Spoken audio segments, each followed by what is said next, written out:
Në vetëm 4 ditë, Shkodra kthehet në kryeqendrën e futbollit të femrave në vend, teksa pas suksesit të ekipit të parë të Vllaznisë, drejtuar nga Nikolin Leka që fitoi 2-0 finale ndaj Partizanit dhe siguroi titullin e 12 radhazi, vjen një tjetër sukses madhor. Vllaznia U17 drejtuar nga trajnerja Paula Jaku, mposhtë në finale Kinostudion dhe ngre trofeun e titullit kampion.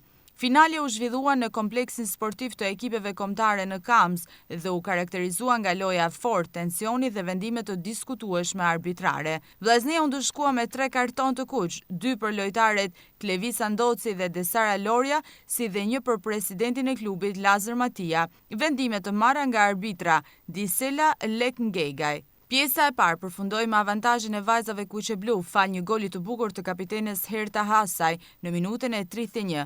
Në pjesën e dytë Kinostudio barazoi rezultatin në 1-1 përmes një penalltie të diskutueshme dhe ndeshja shkoi në goditjen e penalltive pas 90 minutash. Atje shkëlqeu portierja Ambra Reshiti, e cila priti 2 penallti vendimtare, ndërsa shokët e saj të ekipit ishin të saktë nga pika e barë, duke vulosur fitoren me rezultatin 5-4.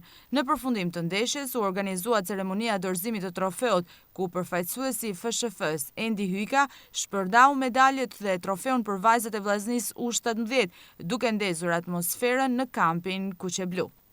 Kishte vite që nuk I kisha përjetu këta emocione, normalisht kjo është fal vajzave, fal stafit që ka punu tërsa vite me ta.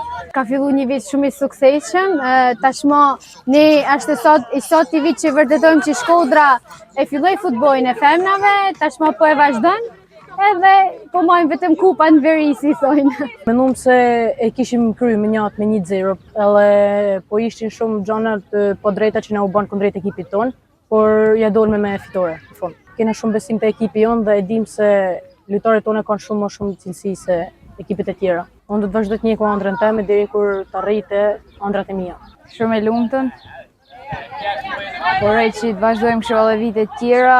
Vllaznia është 4 vite kampion te U17, por padyshim atë 18, uroj që kjo traditë vazhdojnë edhe sa më gjatë. Te penalltitë është fat, po besojnë cilësitë e mia dhe bëna më të mirën, ku arrita me pritë 2 penallti, për mua kjo është një motiv përmes më përpara.